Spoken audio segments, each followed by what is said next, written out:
Pendant 28 jours, j'ai bossé comme un dingue sur mon SaaS. Et si tu m'avais demandé comment ça s'était passé, je t'aurais dit plutôt bien, j'ai avancé.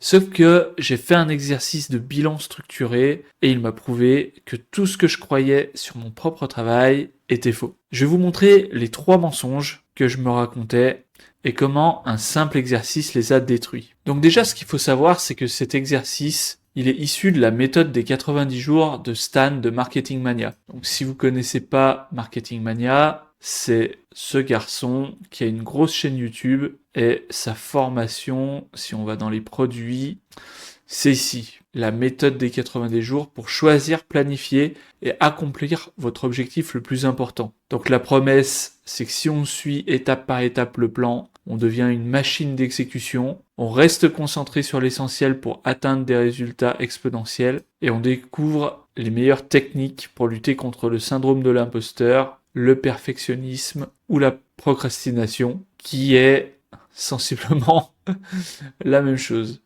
Alors étant donné que je découvre le plan en même temps que vous, je sais pas si je dois décrire la méthode directement. Mais bon, globalement, l'idée générale de la méthode des 90 jours, ça repose sur le fait que quand on bosse sur un projet, on doit avoir 2 états d'esprit qui sont complètement opposés.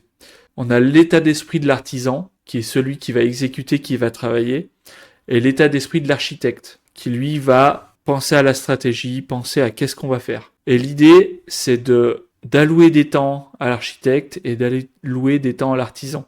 L'architecte, là, il était présent quand j'ai fait cet exercice de bilan. Là, on est en mode architecte, on essaye de tout comprendre ce qui se passe pour définir la meilleure stratégie pour le prochain sprint de 30 jours. Et par contre, quand on est en train de travailler, là, on est en mode artisan. Et si jamais on a une idée, par exemple, il faut que je change de cible ou il faut que je trouve un meilleur outil, on va pas le faire tout de suite, on va rester sur notre trame et c'est seulement à la fin d'une semaine ou idéalement à la fin d'un sprint que l'on va prendre toutes ces idées et qu'on va mettre notre casquette d'architecte et qu'on va déterminer les meilleures choses à faire pour les 90 prochains jours. Et pour ma part, depuis Claude Code, je suis passé à 28 jours. Parce qu'en fait, avec Claude Code, on avance tellement vite que moi, je suis incapable de prédire à 90 jours qu'est-ce que je pourrais accomplir avec Claude Code. Donc c'est pour ça que la méthode des 90 jours, je pense qu'elle avait son utilité à l'époque où il fallait apprendre des choses, il fallait exécuter. Là, si on maîtrise Claude Code, il y a quand même pas mal de choses qu'on peut faire rapidement, on peut itérer rapidement, on peut avoir des résultats rapidement. Et je pense que du coup, 28 jours est devenu la bonne fenêtre à laquelle on est capable de prédire à peu près ce qu'on est susceptible d'arriver à faire. Donc c'est une bonne nouvelle pour les entrepreneurs, ça veut dire que on va 3 fois plus vite, on peut avancer, on peut itérer plus vite. Alors c'est peut-être même plus que 3 fois plus vite, peut-être moins, je sais pas. Mais en tout cas, personnellement, j'ai choisi de réduire cette fenêtre et je pense que c'est la bonne décision. Dans mon sprint précédent, donc dans le mois précédent, j'avais un outil à peu près fonctionnel et mon objectif principal, l'étoile du Nord, c'est d'avoir 3 clients payants. C'était d'avoir 3 clients payants. Donc on va voir si j'ai atteint cet objectif ou pas. J'ai envie de faire un spoil. Et en gros, l'idée c'est qu'une fois qu'on a fixé son étoile du Nord, toutes les actions qu'on doit faire, elles convergent vers cette étoile du Nord. On n'en change pas. Et même à la fin d'une semaine, on change pas son étoile du Nord. Et si on veut changer nos projets, changer d'action, on ne le fait pas si ça n'est pas conforme à l'étoile du Nord. Par exemple, si on se dit qu'on va finalement, je sais pas moi, changer le logiciel pour qu'il soit plus Metal Maestro pour les produits du métal, mais Artisan Maestro pour tous les artisans. Bon est-ce que concrètement à la fin du mois ça va m'aider à avoir mes 3 clients? Non, c'est un truc qui est d'un autre projet, d'un autre ordre. Donc c'est une décision stratégique, donc on ne la prend pas, on la met dans la boîte à idées. Et seulement à la fin du sprint, quand on fait le bilan, on s'autorise à rentrer de nouveaux projets ou pas. Aussi, la nouveauté, c'est que moi, je me suis fait un agent IA qui connaît la méthode des 90 jours. Et d'ailleurs, si ça vous intéresse de savoir comment j'ai fait ça, il y a une autre vidéo où vous voyez Stan de Marketing Mania qui a le cerveau ouvert en disant que j'ai téléchargé le cerveau de Stan et que je l'ai donné à manger à mon IA. Donc cette vidéo existe, vous pouvez voir comment ça marche et je vais peut-être vous montrer un petit aperçu. Là on est dans Metal Maestro, Là, on est sur mon outil.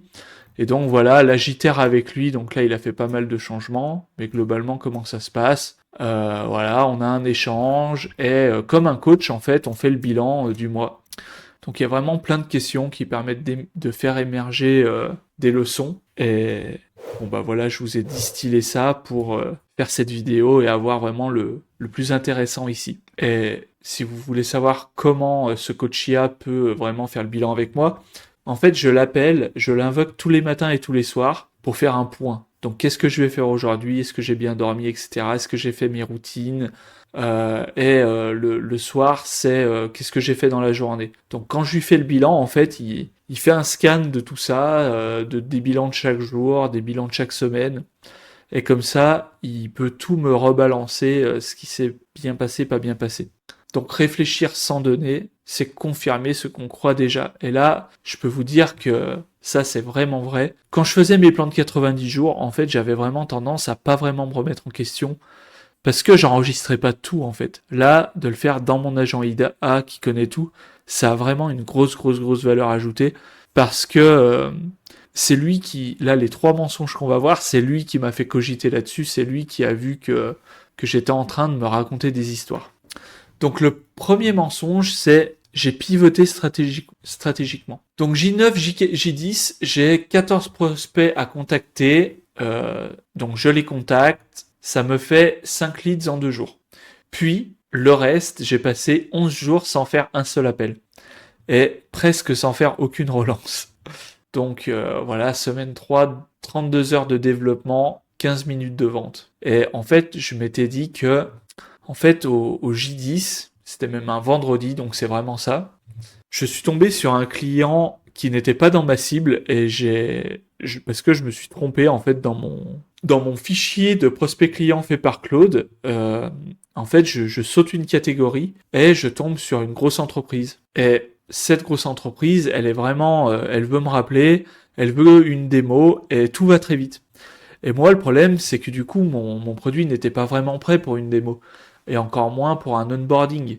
Et donc, j'ai arrêté de passer mes appels et je me suis mis à développer jusqu'à voilà la dernière semaine presque. Et en fait, ce que je me suis écarté de mon plan en disant bon bah finalement j'ai trouvé une nouvelle cible qui c'est potentiellement plus intéressante en termes de tarifs que je vais pouvoir leur appliquer parce que vu que c'est une entreprise qui a beaucoup de salariés, ils pourraient utiliser, je pourrais vendre plusieurs licences et moi avoir qu'un seul interlocuteur. Donc pour le même nombre de problèmes, si on dit que plus on a de clients, plus on a des soucis, là en fait j'aurais qu'un interlocuteur pour plusieurs licences. Donc ça me permettrait d'avancer plus vite, de gagner plus d'argent qu'un seul artisan, quoi. Et donc, ce que j'ai fait, c'est que je me suis remis à développer pour mettre toutes les chances de mon côté pour ce client. Mais en fait, rien ne m'empêchait de prendre mon téléphone et de prospecter d'autres entreprises similaires à celle-là, en fait. Et c'est ça que j'ai pas fait. Et donc, je me disais, bon, bah, je suis en train de pivoter, je réadapte le produit, etc., alors que j'aurais dû faire les deux en parallèle. Mensonge numéro 2, mon objectif était trop ambitieux. Alors attends, est-ce que je passe à côté de trucs? Oui, alors que en fait, juste vu que prendre mon téléphone pour prospecter, c'est pas le truc que j'adore faire, voilà, je me suis raconté que j'étais en train de pivoter. Mensonge numéro 2, mon objectif était trop ambitieux. Et ça, c'est vraiment ce que je lui ai dit. Quand il m'a dit, bah pourquoi t'as pas atteint ton étoile du Nord d'avoir trop de clients, j'ai dit, bah c'était trop ambitieux. Alors qu'en réalité, là, ce qu'il est en train de me dire, c'est que si j'avais passé, en fait, j'ai passé que très peu de temps à prendre mon téléphone, à relancer, et finalement en moins d'une heure, j'ai eu des démos qui étaient calées, et j'aurais pu avoir beaucoup plus de gens, en fait. Donc ce qu'il me dit, c'est que 15 minutes de vente, démo plus pipeline rempli. Donc le pipeline, c'est on avance de l'appel téléphonique à la présentation de la démo au test, parce que là finalement la grosse entreprise est OK pour tester le produit. Et finalement, bah, quand j'ai développé, bah oui, évidemment, ça m'écarte du truc, quoi. Donc l'objectif n'était pas trop ambitieux, c'est juste que j'ai appelé personne. Et le dernier mensonge, c'est je suis productif. Mais en fait, construire une landing page, un onboarding, un speech to text, un chat multi-conversation comme ChatGPT. Bah, en fait, si j'ai pas vendu le truc, en fait, je suis en train de perdre mon temps. Donc si jamais j'arrive jamais à vendre mon outil, j'aurais juste perdu des semaines. Alors là, il exagère, hein, c'était quand même des trucs qui étaient... ça, c'était demandé par un client. L'onboarding, c'est forcément, il me faudra un onboarding. Donc voilà. Bon, j'ai l'impression qu'on passe quand même à côté de pas mal de choses que je voulais raconter dans cette vidéo. Ça synthétise quand même vachement. Mais bon, on va quand même terminer le plan et on verra où ça nous mène. Donc ma leçon, en fait, pour ce sprint d'avril, c'est de Sales First, de passer de l'esprit Developer First à Sales First. Donc le matin, je pense pas à mon produit, comment je l'améliore. Le matin, je me demande qui c'est que je vais appeler, qui c'est que je dois relancer. Et tant que c'est pas quelqu'un qui teste mon produit, qui me demande une démo, une nouvelle fonctionnalité, je ne fais rien. Parce que c'est prématuré tout simplement. Le bilan t'empêche pas de te planter, il t'empêche de te planter 2 fois pareil. Donc là, on devrait déjà être à l'outro, alors on va le faire et puis on verra si on suit. Ce qu'on vient de voir, ça s'applique pas qu'au SaaS. Si tu crées un projet, une chaîne YouTube, un business, n'importe quoi, et que tu mesures pas ce que tu fais vraiment de tes journées, tu te racontes des histoires. Pas par mauvaise foi, par réflexe. Ton cerveau est câblé pour transformer la fuite en stratégie et l'agitation en productivité. Ça, c'est totalement vrai. En gros, quand je développais ces fonctionnalités, je me sentais pas mal. J'avais l'impression d'être productif, alors que c'était pas la bonne chose à faire. Donc là, ce qu'il me conseille, c'est de prendre 30 minutes, de noter ce qu'il y a à faire cette semaine, mets des pourcentages. Je te garantis que tu auras au moins une surprise. Moi, j'en ai eu 3. Alors ça va plus loin que ça. Moi, ce que je vous conseille de faire, c'est vraiment de reprendre ce système. En gros, si vous connaissez Claude Code, vous connaissez cette interface. Et en gros, moi, quand je lance un Claude Code, j'ai plusieurs commandes. J'ai mon bilan du matin. Donc le matin, il va me demander quoi? Il va lire le journal de la veille, voir ce que j'ai fait hier, le plan de la semaine, et si c'est le premier jour du sprint, il va lire le bilan hebdo. Il va regarder ce que j'ai pas fait, il va me demander un débrief, voilà, il va détecter si je suis en déprime, en gros, si je suis en train de m'auto-saboter, et enfin, il va écrire dans le journal pour la mémoire de ce qu'on est en train de faire. Le soir, je fais le bilan de la journée. Qu'est-ce que j'ai fait? Qu'est-ce que je vais faire demain? Est-ce que j'ai tenu mes habitudes, etc. Bon, j'ai une commande SOS parce que des fois j'ai des tendances à angoisser sur des trucs, mais ça c'est très perso. Du coup, je pars en rumination, j'ai le cerveau qui tourne pas sur les bonnes tâches. Donc là, j'ai un protocole avec lui pour me recentrer. Et soit je vais faire autre chose, soit à la fin je retravaille. Mais la vraie commande là qui m'a aidé, c'est la commande du sprint où on fait le bilan et on va voir en fait les questions qu'il m'a posées. En gros, il va me faire une synthèse complète de ce qui s'est passé. C'était quoi mon étoile du Nord? Est-ce que je l'ai atteint? Est-ce que je l'ai pas atteint? Qu'est-ce que j'ai vraiment fait les 28 derniers jours? Ce qui n'a pas été fait et pourquoi? C'était quoi les patterns? C'était quoi les blocages? Bon, là, moi, c'est un peu particulier. J'ai un ratio vente-construction globale parce que je viens d'améliorer la commande parce que j'ai envie de suivre ça pour mon prochain sprint. Évidemment, c'est une instruction que je supprimerai si les ventes ne sont plus la priorité.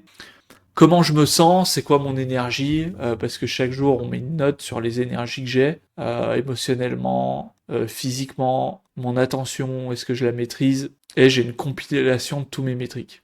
Première étape, la calibration. Donc on relit la vision de la dernière fois. Est-ce que je suis toujours en accord avec ma vision? C'est-à-dire où je veux aller. Ensuite, réflexion ouverte, je déballe vraiment tout ce que j'ai à dire, tout ce qui me vient à la tête sur les 28 derniers jours. Sachant qu'avec tout ce qui m'a résumé, vraiment j'ai beaucoup de choses à raconter, chose que j'avais pas quand je faisais l'exercice sur papier. Étape 3, double fossé, conversationnel, où il était il y a 28 jours versus maintenant, fait concret. Donc là, il me sort tous les KPI, il met un avant-après de tout ce qu'on a fait en 28 jours en fait. Ensuite, il me challenge avec une réflexion guidée. Qu'est-ce qui a bien marché? Qu'est-ce qui n'a pas marché? Pourquoi? Si j'étais un consultant extérieur avec 5 ans d'avance sur moi, quel conseil je me donnerais? Est-ce que mon étoile du Nord a été atteinte? Donc est-ce que j'ai eu mes 3 clients? Quelles leçons je peux en tirer et quelles preuves j'ai eues? Donc là, vu qu'il sait tout ce que j'ai fait, il m'a aidé, il m'a dit, était sûr qu'il n'y avait pas ça comme leçon. Pareil sur les actions que je devrais arrêter qui apportent pas de valeur. qu'est-ce que quelqu'un qui a 3-5 ans d'avance ne ferait pas, quel projet j'évite à cause de la peur. Et le fait de vraiment avoir un bilan matin et soir avec lui, il me donne des trucs que pas dignes d'un des meilleurs coachs de la Terre, je pense. Hein. Je pense vraiment que c'est comme si j'avais un Stan Leloup qui savait tout ce que j'ai fait et qui utilise les meilleurs conseils pour m'orienter. Donc c'est vraiment ça. Si vous faites le même exercice avec ChatGPT, par exemple, vous allez faire face à ce qu'on appelle la sycophancy. Alors c'est quoi la sycophancy, qui se prononce certainement pas comme ça? C'est cette tendance à complimenter l'utilisateur plus que nécessaire. Donc voilà, en français, c'est la flagornerie. Et si vous avez utilisé ChatGPT, vous savez qu'il va toujours dans votre sens. Et du coup, c'est dur de faire son bilan, parce qu'il va nous conforter dans nos erreurs, ce ChatGPT. Alors qu'ici, je vous assure qu'il a toutes les règles de Stan de Marketing Mania, il sait les objectifs qu'on s'est mis, et il sait dire exactement pourquoi j'ai fauté, en fait. Et il a plutôt une tendance inverse à la flagornerie. Il va me tortiller jusqu'à ce que vraiment j'arrête de me mentir et de dire non, mais t'as pas pivoté là. T'as juste arrêté d'appeler parce que t'avais peur d'appeler les gens. Donc ça, ChatGPT, il aurait été incapable de me le dire.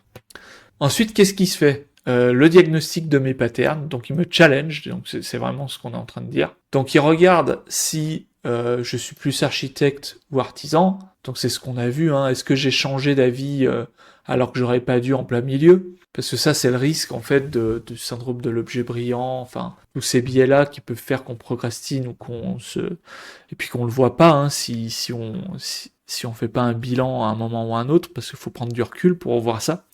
Bilan sur mes ressources. Qu'est-ce qui c'était quoi le goulot d'étranglement? C'était quoi le bottleneck? Est-ce que c'était mon temps? Est-ce que c'était mon énergie? Est-ce que c'était mon attention? Saison de l'énergie, bon bref, ça, je fais un peu l'impasse sur le concept. Mes habitudes, la clé de voûte, qu'est-ce qui libère, qu'est-ce qui débloque mes situations? Auto-sabotage et résistance, le deep, est-ce que je suis dans le creux de la vague parce que j'ai encore pas de résultat? Me rappeler que c'est juste temporaire, si c'est le cas. Les zones grises, on va essayer de mettre un peu le nez là où je mets pas le focus naturellement.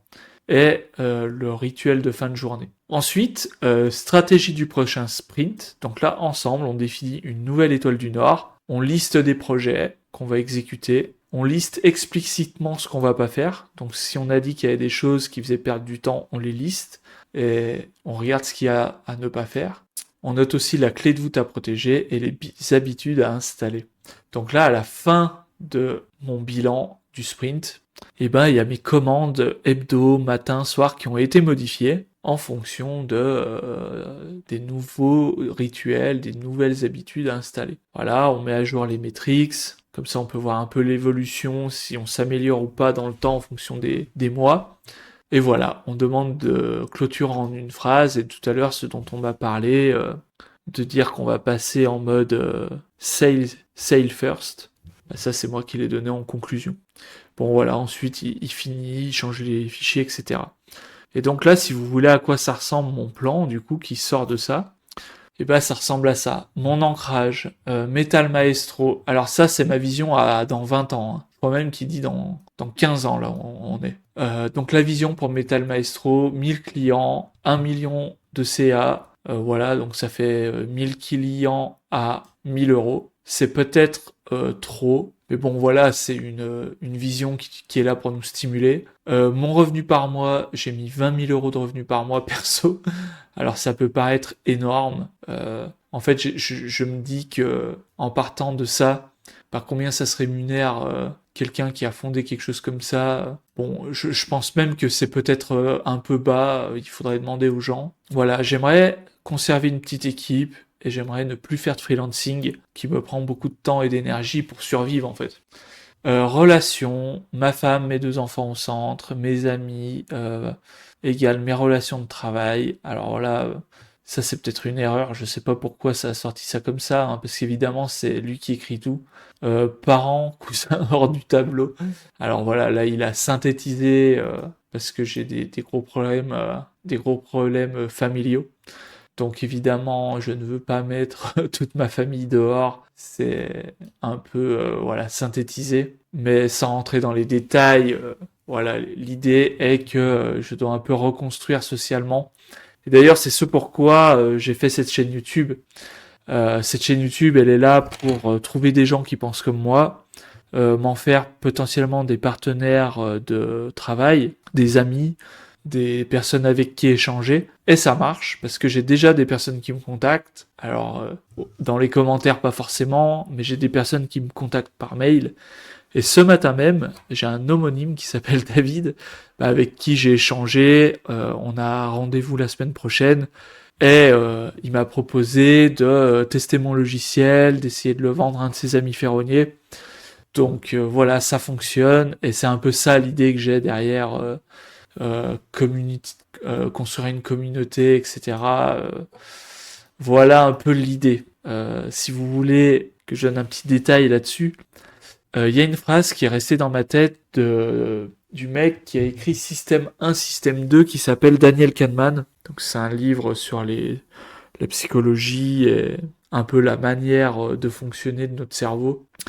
Dans une interview, on lui a demandé c'était quoi le conseil que tout le monde devrait entendre pour améliorer sa vie, et son conseil, ça a été de dire que ce sur quoi on focalise notre attention prend plus d'importance dans notre vie que ça en a réellement. Et moi, j'ai des problèmes familiaux, et naturellement, en fait, ça vient à mon esprit parce que, bah voilà, en tant qu'être humain, on a besoin d'être intégré. Et si jamais on l'est pas très bien, bah il y a notre cerveau qui nous dit attends, ça c'est la lumière rouge à régler, et ça peut t'empêcher de travailler. Si t'es seul, si t'as personne à qui parler, tu vas avoir du mal à te concentrer sur ton émancipation, parce que tout simplement dans la pyramide des besoins, ça arrive dans un besoin qui est assez profond. De la même manière, c'est que si jamais tu n'as rien à manger dans ton assiette, bah tu vas avoir du mal à avoir envie de sociabiliser, parce que c'est un besoin qui est encore plus primaire. Si t'as faim, tu vas pas penser à te faire des potes. C'est un peu la même idée. Donc moi, étant donné que j'ai un peu des problèmes à ce niveau-là, j'ai construit cette chaîne YouTube, et vous avez vu que je prends pas trop de pincettes, je suis un peu cash, et c'est tout à fait volontaire, puisque l'idée c'est d'attirer des personnes qui sont d'accord avec moi, avec qui je peux m'entendre. Et si jamais vous vous sentez concerné, n'hésitez pas à m'écrire. Moi, je suis toujours content. Et puis, même si vous ne vous sentez pas concerné et que vous trouvez que je suis un abruti, vous pouvez aussi m'écrire. Je suis toujours aussi content qu'il y ait des gens qui me fassent un peu réfléchir sur moi-même. Bon, c'est rare que je change, hein, je suis comme tout le monde, mais c'est toujours avec plaisir que je lis tous les avis. Cela dit, voilà, j'ai aussi des objectifs de santé. En ce moment, j'ai mal partout. À ce moment-là, je me suis mis debout parce que je commençais à avoir mal au dos en étant assis. Et là, ça fait un moment que je suis debout, j'ai besoin de m'asseoir. Voilà, je suis aussi un peu trop gros. Je mesure 1m78 et je fais 82, là, c'est même 83, 84 kilos. Il faudrait que je revienne à un poids qui ne soit pas un poids de surpoids. Et voilà que j'entérine mes routines, etc. Ma nouvelle étoile du Nord, un ferronnier qui utilise Metal Maestro au quotidien et qui paye. C'est mon objectif. Fin avril, il faudrait qu'on en soit là. Objectif sous objectif, c'est 3 à 5 ferronniers qui testent en gratuit ou payant. Parce qu'évidemment, il y aura 2 semaines gratuites et c'est à la fin que la personne passe à la caisse. Et mon indicateur d'effort, ce sur quoi j'ai le contrôle, c'est 8 démos réalisées. Voilà, c'est d'autres objectifs parallèles qui viennent en complément de mon étoile du Nord. Contexte particulier, bébé prévu le 20 avril. Donc oui, je vais être papa pour la deuxième fois. C'est prévu pour le 20 avril, 25 avril, je crois exactement. Et c'était le même terme que notre premier enfant, qui lui est arrivé le 13 avril. Donc je risque d'avoir une petite coupure. Si vous voyez pas de vidéo pendant plusieurs jours, vous pourrez me féliciter. Bon, après, la chance qu'on a, c'est que là, ce sprint-là va empiéter un peu sur le mois de mars, un peu sur le mois de mai, donc il y aura 5 semaines, donc voilà, je pense que j'arriverai quand même à bosser, étant donné que je bosse de la maison. En fait, ce qui s'est passé pour mon premier enfant, c'est que j'ai jamais vraiment arrêté de bosser. En gros, je fais toujours passer ma vie de papa en premier. Quand il y a besoin de faire des choses, je les fais. Et puis quand tout le monde dort, je viens sur l'ordinateur quand j'ai du temps et puis je me remets au travail. Et donc c'est bien parce que ça me permet de pas complètement décrocher, de pas avoir à me remettre dedans avec des un mois sans avoir touché au projet. Donc voilà, il y aura que quelques jours, allez 7 jours où peut-être je couperai complètement, mais je pense pas que ce soit plus. Le positionnement, on pivote sur les ferronneries haut de gamme qui ont plus de 5 personnes avec elles. D'après ce que j'ai pu voir, ça a plus de chances de marcher que les artisans solo. Bon, après, c'est pas exclu que les artisans solo viennent, mais ça me semble plus intéressant d'avoir des petites équipes. Bon, déjà, en plus, le logiciel Metal Maestro a de quoi gérer les tâches, etc. Donc, ça me semble pas mal. La promesse, un assistant IA qui connaît vos 15 ans d'historique, vos chantiers, vos clients. Vos équipes gagnent du temps, vos clients hallucinent du suivi. Parce que oui, l'idée après, c'est qu'on a un agent proactif qui pourrait potentiellement envoyer les notifications aux clients directement. Stratégie, attaquer par le haut. Donc ça, j'en avais parlé dans une vidéo, c'est en gros un peu comme Tesla a fait. Quand on commence, si vous voulez lancer une voiture, c'est dur de lancer une voiture, de concurrencer des géants qui sont là depuis je sais pas, des 40 ans, je sais plus exactement, peut-être même plus. La preuve, c'est que il n'y a pas de nouveaux constructeurs qui sont arrivés sur le marché. Bon là, on va mettre la Chine de côté. Mais sur nos marchés européens occidentaux, à part Tesla, il y a personne, il n'y a pas eu une autre nouvelle marque qui est arrivée. Et comment ils ont fait en fait? Ils ont commencé à faire des voitures très chères pour des clients très haut de gamme. Ça permet de gagner de l'argent en faisant très peu de voitures et on peut y aller à la manière artisanale. Et en fait, une fois qu'on a validé cette étape, on commence à avoir des connaissances, on sait comment faire une voiture. C'est déjà plus facile de faire une voiture un peu moins luxueuse, mais pour un peu plus de personnes, que l'inverse. En plus, les gens connaissent l'image Tesla pour ce seul véhicule très très haut de gamme quand ils ont commencé. Je crois que c'était le Roadster, ou c'était peut-être un autre nom, je sais plus. Du coup, quand ils ont sorti la Model S, la Model S a hérité de l'image du Roadster qui était vraiment luxe. Donc ça aide en plus à vendre. Et donc Tesla ont sorti le Roadster, la Model S, la Model 3. Et là, moi j'ai acheté le Model Y, avec la reprise, les primes, etc., à 27 000 euros. Donc le prix d'une 208 électrique. Donc ils sont arrivés, en commençant par le haut, à faire pour tout le monde. Donc c'est pour ça que la stratégie est partie sur les ferronniers haut de gamme et on étendra plus tard aux autres. Méthode de vente, écoute d'abord, pas de script, conversation, proposer un test gratuit de 2 semaines et après on propose de payer. Et là, je verrai au cas par cas le prix du logiciel. Parce que il y a des idées de onboarding premium, il y a des idées de multi-licence, il y a des idées d'options fondateurs parce que j'ai envie que mes premiers utilisateurs payent moins que les futurs, puisqu'évidemment ils auront un produit qui n'est pas tout à fait fini, avec des fonctionnalités qui vont encore être développées. Et donc mon mantra c'est Sales First. Bon, après, mes routines, mes machins, c'est pas intéressant. Il y a mon plan des 4 semaines et il y a ce que je ne fais pas. Je ne fais pas de nouvelles fonctionnalités si on me l'a pas demandé par un testeur actif. Je ne recherche pas des nouvelles cartes graphiques. Je vais en acheter une ce soir. Je ne prends pas de rendez-vous parce que ça c'est une erreur que j'ai faite aussi avec des gens qui ne vont pas m'aider à accomplir mon objectif principal de l'étoile du Nord. Je fais pas de tâches de landing page, je fais pas de refonte de design, je cherche pas des partenaires, des associés, des ambassadeurs. Je ne perds pas de temps avec ça. Je ne crée pas de société tant que ça paye pas. Et puis là, de toute façon, j'ai une structure de micro, donc au pire, je pourrais encaisser s'il le faut. Et je ne fixe pas le pricing seul devant mon écran, je le fais avec mes prospects. Bon, voilà, je pense que vous avez l'idée. À la fin du sprint, j'aurai mes métriques et je referai ce bilan-là. Bon, je suis parti sur une vidéo longue, j'espère que ça vous a plu. Si des gens sont restés jusqu'ici, n'hésitez pas à commenter, moi j'ai envie de connecter avec vous. Merci beaucoup pour vos vues, merci beaucoup pour vos likes et vos commentaires. J'ai hâte d'atteindre la fin de ce mois pour voir si on a un client sur Metal Maestro. Sur ce, je vous souhaite une bonne soirée et à plus.